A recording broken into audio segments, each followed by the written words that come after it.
दक्ष को प्रजापति बनाया गया। जब उच्च पद मिलता है तो समाज स्वागत समारोह करता है, सम्मान करता है। तो दक्ष का भी स्वागत समारोह रखा गया। बड़े बड़े वरिष्ठ जन, विद्वत जन, सम्मानी जन उस सभा में पधारे। दक्ष ने प्रवेश किया तो देखा कि मेरा सम्मान करने के लिए नगर के बड़े बड़े लोग आए हैं। जब इस प्रकार से देखा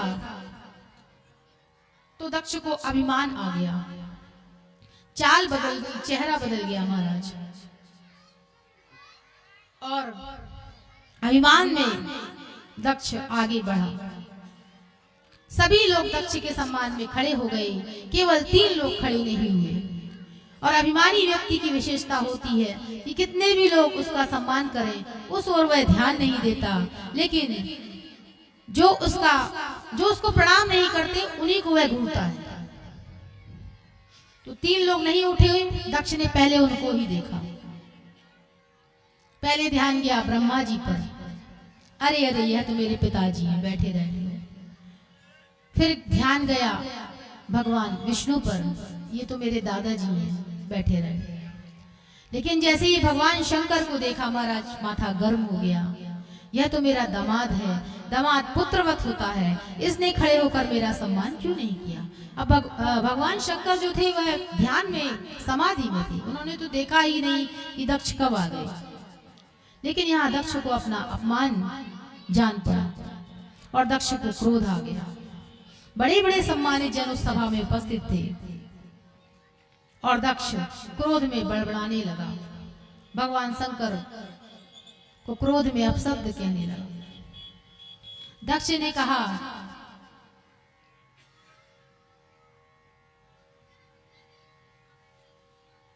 कि भरी सभा में जब कोई असभ्य व्यक्ति आकर बैठ जाए तो सभा की पूरी गरिमा गिर जाती है। नाज्ञान चा मस्तरात। अब सभी लोग इधर उधर देखने लगे, यहाँ तो बड़े बड़े वरिष्ठ विद्वत जन बैठे हैं, कौन असभ्य व्यक्ति आ गया। चारों ओर सभी एक दूसरे का मुख देखने लगे। तब दक्ष ने कहा, यहाँ वहां क्या देखते हो, यह तुमको शंकर बैठा नहीं दिखाई देता क्या। अरे सभ्य लोगों के बीच में बैठे तो सभ्यता सीखेगा ना। दिन भर भूत प्रेतों के साथ घूमता रहता है, भूतावासी प्रेतावासी सुगुरु प्रेतों के साथ घूमता है, चिता भस्म का पाउडर लगाता है, नरमुंडों की माला पहनता है। अरे इसको तो छूने का भी धर्म नहीं। नाना प्रकार से बड़बड़ाने लगा। किसी ने कहा, ऐसा ना कहें, है तो यह आपके दामाद ही। जब आपने विवाह किया था अपनी कन्या का तब यह दोष नहीं दिखी, तो और माथा गर्म हो गया। दक्ष कहने लगा, मेरे पिताजी ने मुझे विवश ना किया होता तो मैं अपनी कन्या का विवाह इस शंकर के साथ कभी ना करता। ग्रहित्वा मृग सा वाक्षा पाणी मरकट लोचना। कहाँ मेरी मृगनयनी बेटी और कहाँ यह बंदर की आंख वाला शंकर। भगवान शंकर को बंदर की आंख वाला कह दिया।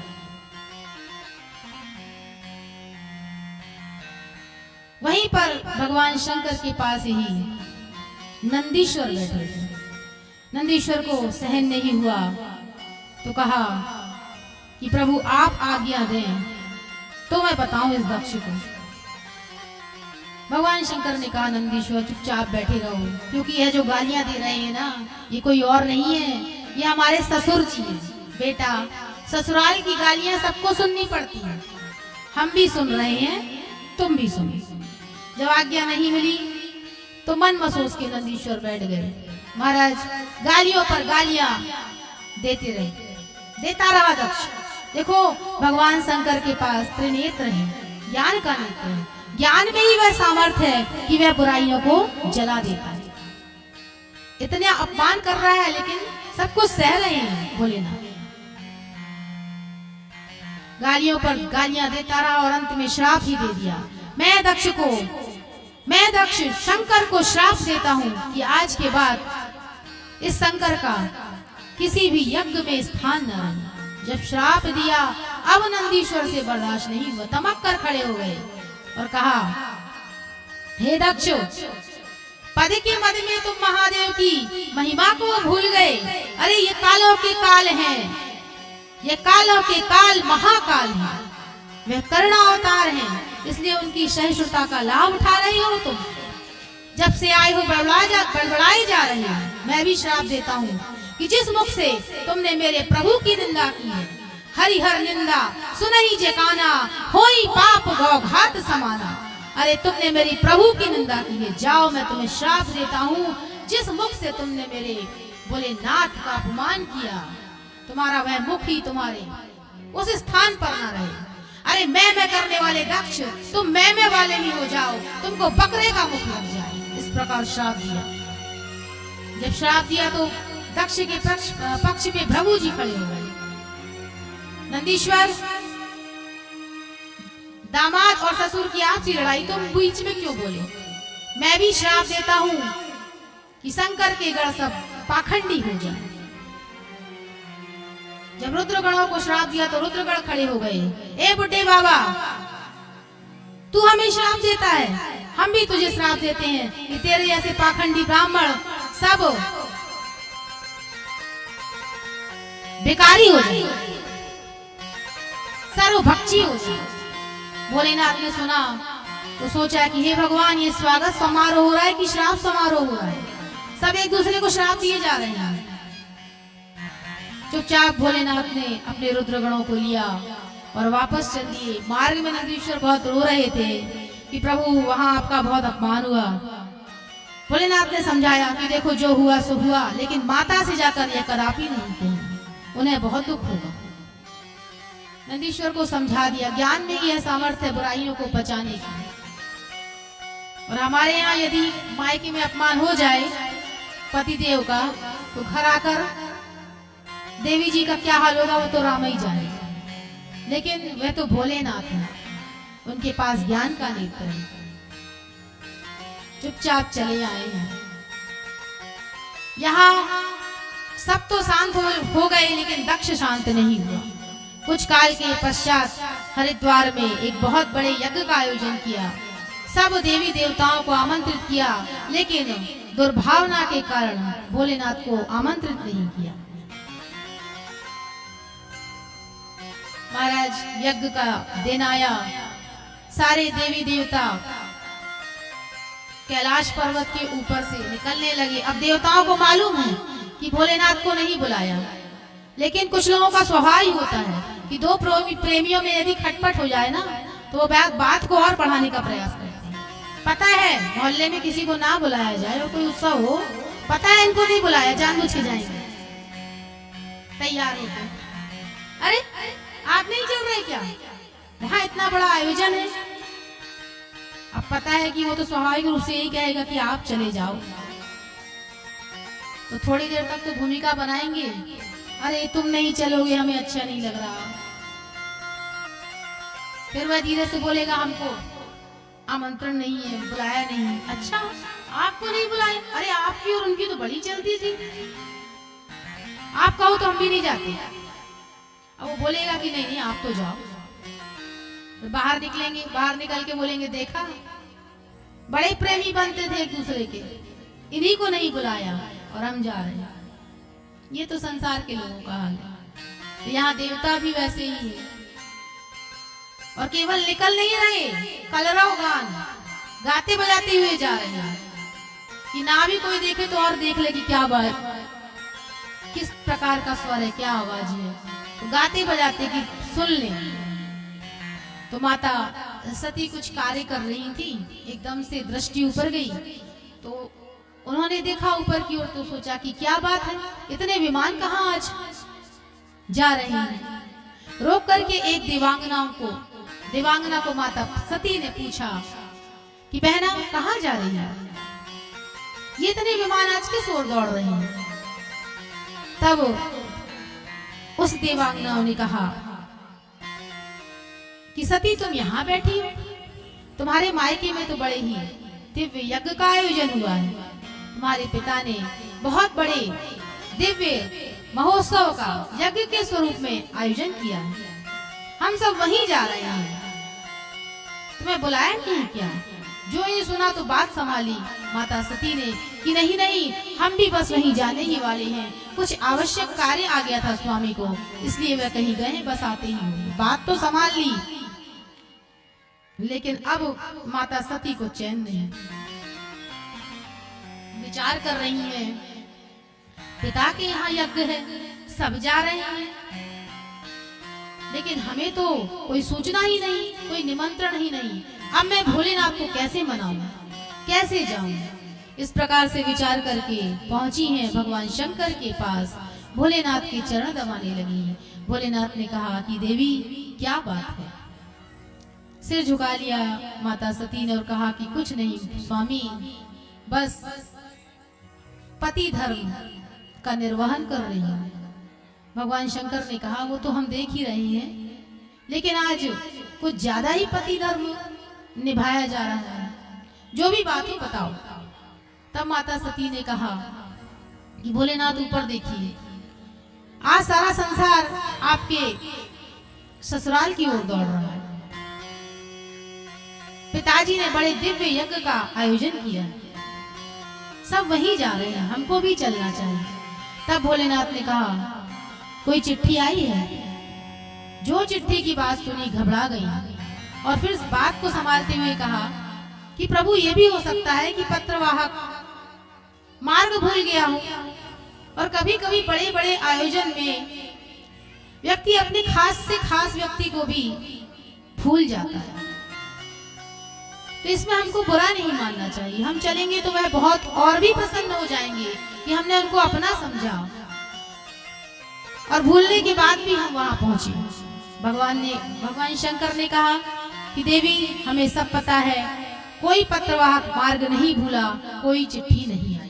और तब भोलेनाथ ने अपमान की बात माता सती को बताई। बोले उस दिन उनका हम उठे नहीं, उन्होंने अपमान समझा, और यही बात उनके मुख उनके हृदय से नहीं निकली और हमें आमंत्रित नहीं किया। जब इस प्रकार से सुना तो माता सती कहती, अच्छा ससुर और दामाद का झगड़ा अभी तक चल रहा है, फिर तो हमें अवश्य जाना चाहिए, क्योंकि लोग वहां पर आएंगे, तरह तरह की बातें करेंगे और यही सोचेंगे कि ससुर दामाद के में अभी तक वार्तालाप नहीं हो रहा, बातचीत नहीं हो रही। बड़े लोगों की छोटी छोटी बातें भी महाराज अखबार का प्रथम पृष्ठ में प्रमुखता से प्रचारित हो जाती है, इसलिए भोलेनाथ हमें चलना चाहिए।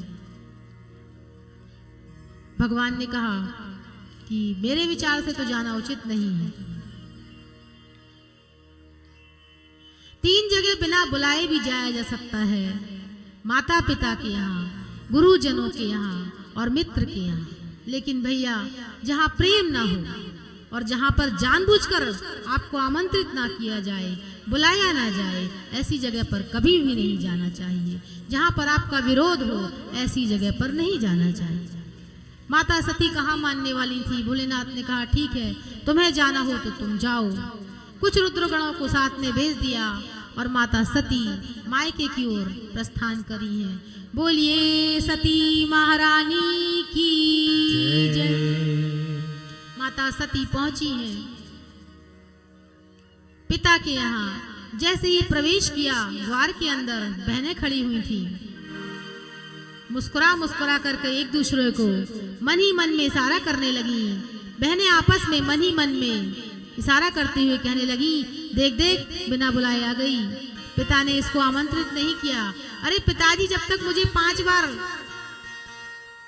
निमंत्रित नहीं करते, चिट्ठी नहीं भेजते, मैं नहीं आती। एक ने कहा अरे जब तक पिताजी मेरे लिए लिवा नहीं भेजते मैं नहीं आती। लेकिन देखो ये तो मुंह उठाए चली आई, अकेले ही चली आई, बिना स्वामी के ही चली आई। तो अंदर तो इस प्रकार से बातें करती हैं और सामने से कहती हैं, अरे सती तू आ गई, तेरे बिना तो हमको बिल्कुल भी अच्छा नहीं लग रहा था। हमें पता चला कि पिताजी ने तुझे आमंत्रित नहीं किया तो हमें बड़ा बुरा लगा, लेकिन अब तुम बिना बुलाए आ गई हो तो तुमको देख के हमें बड़ा अच्छा लग रहा है। सब समझ रही हैं सती कि बहनें भी अवसर का लाभ उठा रही हैं। अरे भैया अभी इस प्रकार की बातें करने का क्या औचित्य है, लेकिन मायके में महत्व माँ का ही होता है। इस विचार से माँ से मिलने के लिए चली है माता सती। और सच बात है भैया, सती के ना आने का सबसे ज्यादा दुख माता प्रसूति को ही था। वह विचार कर रही थी बिटिया नहीं आई, उसे कैसे बुलाऊं, क्या करूं। और जैसे ही सामने से सती को आते देखा, माता प्रसूति दौड़ी और दौड़ करके देवी सती को हृदय से लगा लिया। सादर भले ही मिली एक माता, सादर भले ही मिली एक माता, भगनी मिली बहुत मुस्काता। तो मायके में महत्व तो माँ का ही होता है और माँ का स्थान संसार में कोई नहीं ले सकता भैया। खुद गीले में सोती है, अपने बालक को सूखे में सुलाती है, 9 माह गर्भ में शिशु को रखती है, उससे उर्ण कभी हम नहीं हो सकते। संसार में कोई हमारे उत्कर्ष पर इतना प्रसन्न नहीं होता जितना हमारे माता पिता और हमारे सद्गुरुदेव भगवान होते हैं। हमारी उन्नति पर इतना संसार में कोई प्रसन्न नहीं होता, लेकिन माता पिता तो यही चाहते हैं कि हमारे बालक, हमारे बच्चे हमसे भी आगे बढ़ जाएं। हम जीवन में जो नहीं कर पाए अच्छा, वह हमारे बच्चे करें। खुद वह अपनी सुख सुविधाओं को त्याग देते हैं, लेकिन अपने बच्चों को सारी सुख सुविधाएं देते हैं। इसलिए बच्चों को भी चाहिए कि वह अपने माता पिता के अनुसार ही अपने जीवन को मर्यादा के अनुसार चले, अपनी कुल परंपराओं, अपने माता पिता के नाम को आगे बढ़ाएं, उनका नाम समाज में रोशन करें। ऐसा कोई कार्य ना करें जिससे कि माता पिता मुंह छिपाते हुए यहां वहां रहें। कोई किंचित सा गलत कदम महाराज, बच्चे तो गलत कर जाते हैं, लेकिन माता पिता, उनका जीवन बड़ा कठिन हो जाता है। हम तो यही कहेंगे कि बेटियों से विशेष कर आग्रह करेंगे कि बेटा सब कुछ करना, लेकिन अपने माता पिता के विश्वास को हमेशा साथ लेकर चलना। बड़ी अपेक्षाएं हैं, बड़ा विश्वास है माता पिता का तुम पर। जीवन में एक अधिकार अपने माता पिता को अवश्य देना कि वह तुम्हारा हाथ स्वयं पीला करें, तुम्हारा विवाह वह स्वयं करें, यह अधिकार बस उनको देना।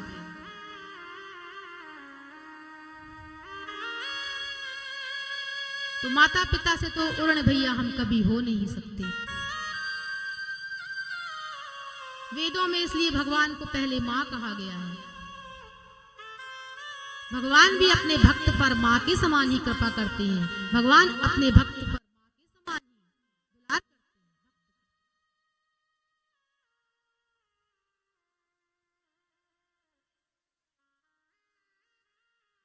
कितनी अच्छी है तू, कितनी भोली है, प्यारी प्यारी है ओ माँ,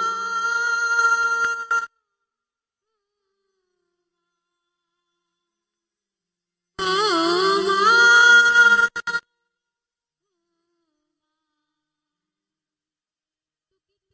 अच्छी है तू, कितनी भोली है, प्यारी प्यारी है ओ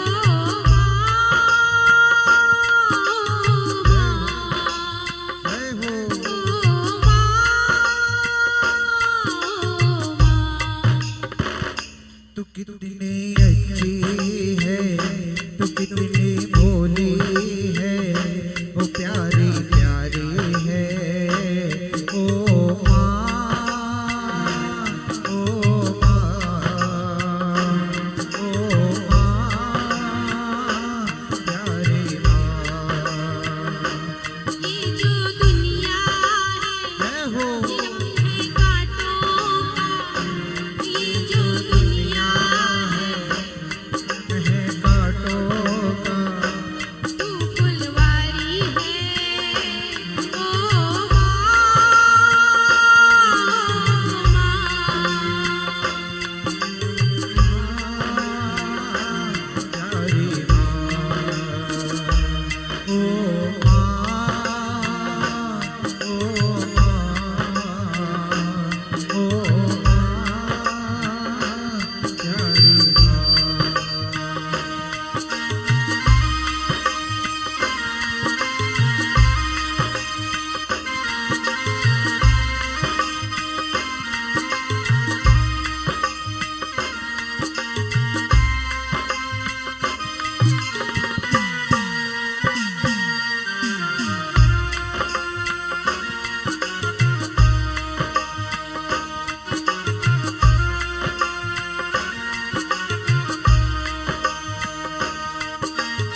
तो महाराज माँ ने बड़े ही भाव से प्रेम से पुत्री सती को हृदय से लगाया, लेकिन पिता ने मुंह फेर लिया। पिता ने नहीं देखा माता सती को, मुंह फेर कर तक्ष चले गए हैं। माता सती यज्ञ में पहुंची और जब यज्ञ में पहुंची तो वहां पर देखा कि भोलेनाथ का कोई भी स्थान नहीं था। जब भोलेनाथ का कोई स्थान नहीं देखा, पति का जब अपमान देखा तो क्रोध में भर गई देवी सती और पिता दक्ष को खरी खरी सुनाने लगी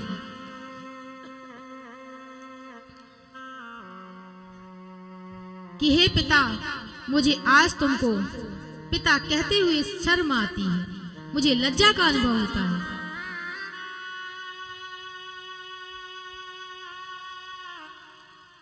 मुझे तो इस संत, इस शिवद्रोही शरीर को तत्क्षण ही त्याग देना चाहिए। मेरा जन्म तुम्हारे जैसे शिवद्रोही से हुआ है। अरे शिव नाम की महिमा को तुम नहीं जानते। शिव का अर्थ है कल्याण करने वाला। शिव यह दो अक्षर ही को यदि कोई कह दे तो उसके समस्त पापों का शमन हो जाता है। यह दो अक्षर कल्याण करने वाले हैं। लेकिन तुमने उन कर्णावतार प्रभु का अपमान किया है, उन्हें अपने यज्ञ में स्थान नहीं दिया है और मैंने अपने स्वामी की आज्ञा को नहीं मानकर ठीक नहीं किया। इसलिए अपराधी कहीं ना कहीं मैं भी हूं। इसलिए अब मैं अपने इस शरीर को रखना नहीं चाहती। यह कह करके माता सती ने योगाग्नि प्रकट की और मन में विचार करने लगी कि हे भोलेनाथ, इस शिवद्रोही शरीर को अब हम रखना नहीं चाहते। लेकिन प्रभु आपसे एक ही प्रार्थना करते हैं,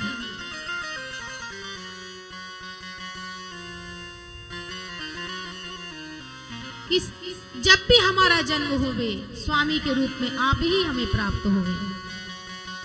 जन्म कोटि लग रगर हमारी, बरहूं शंभु न तो रहूं कुमारी। हम जब भी जन्म लेंगे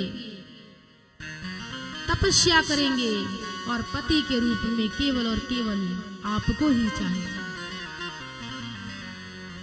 यहाँ प्राणों का त्याग किया माता सती ने। रुद्रगण जो साथ में आए थे उपद्रव करने लगे। यज्ञाचार्य भृगु ने मंत्र पढ़ करके यज्ञ में से देवताओं को प्रकट किया और उन देवताओं ने मार मार करके रुद्रगणों को वहां से भगा दिया। नारद जी भागे हैं भोलेनाथ के पास, जाकर भगवान शंकर को समाचार दिया कि प्रभु गजब हो गया। भोलेनाथ ने कहा क्या हुआ? बोले जैसे हम थे वैसे आप हो गए। बोले क्या मतलब? बोले माता सती गई थी दक्ष के यज्ञ में, पर उस दुष्ट ने देवी सती को गले लगाने की अपेक्षा उन्हें ऐसा धक्का मारा कि माता सती यज्ञ में गिर गई।